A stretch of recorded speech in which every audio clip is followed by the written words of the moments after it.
Hi, David Berniker from Genesis Access DB Experts here again, and today we're going to talk about how we go about naming things. So first we have the naming of general objects, which is common, TBL for table, QRY for query, FRM for form, and RPT for report, and BAS for modules, and that's pretty standard practice. Um, in terms of naming, when a, uh, a there's two types of lists that we have. We have a list that users control the data in, like this inventory list, and then it's TBL LST for that type of list. And then we have a list that's static, meaning that the user has no ability to control this. It's a programmer thing. And we call that TBL STT. The difference is important because when you migrate data, you have to for sure migrate the LST lists. But these lists, the static lists, they're more of a underlying program thing. So those are the two types of lists, and they generally feed either a pull-down list in the program or a data sheet view form. So that's TBL LST and TBL STT. Other than that, in terms of naming, when something is generally a detail, like this is table grants, so the detail is table grants funding, the name of the thing that will often be the subform or the child, part of a parent-child relationship, will be the name of the first one plus something else. The idea is that when you look alphabetically in the list, related things will appear together. So table grants, grants funding, um, table purchase orders, and table purchase order details, one after the other. We don't care whether you have a strong opinion about being plural or singular, table customer versus table customers.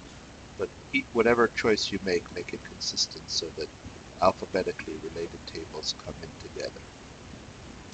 In terms of how we name queries, if it's a select query that acts as a record source for a form or report, we start it with query, form, and what it will be used as a source for. So if I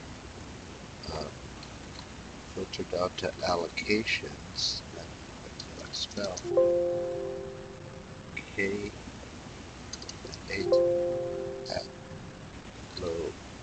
allocations. So query form allocations is the source for form allocations. And then this query form allocation subform is the source for subform budget.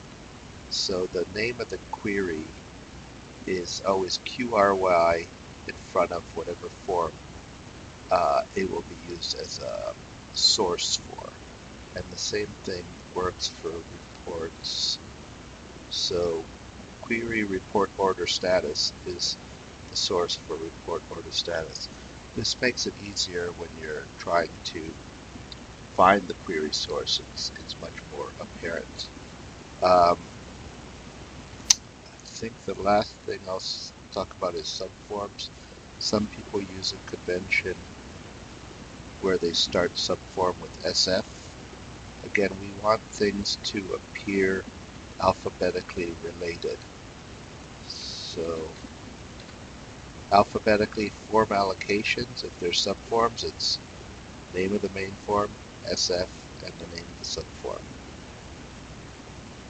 So that related objects are all obvious to us in just looking at things alphabetically.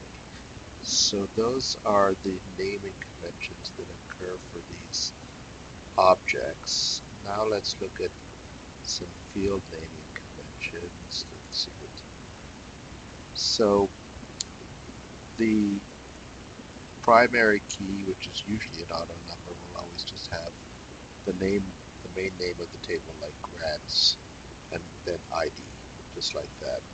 Again, in as is common, there we don't do any spaces.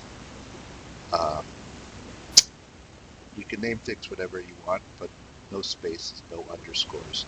Instead, capital, where there should be a new word, it's capital letter to show that.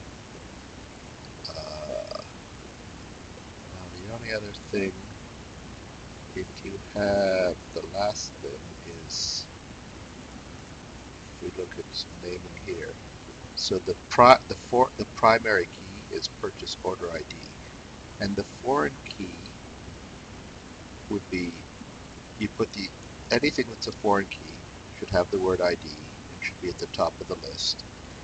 But one rule that we do is no using the exact same field name. Like I shouldn't have something called order date twice in the whole database. So with this one here, supplier ID, that's a foreign key for this one, which is the primary key. And since my rule is never have the same field name twice, then I put some sort of arbitrary prefix, usually something that has to do with the table, like PO. So the reason we don't name the same fields twice is because when you select them both in the field, in both fields in a query, it becomes wonky. So that is, I think, most of what we do in terms of naming. We don't have strong conventions for how we name within code or within forms or within reports. So that's it for this lesson. Thank you.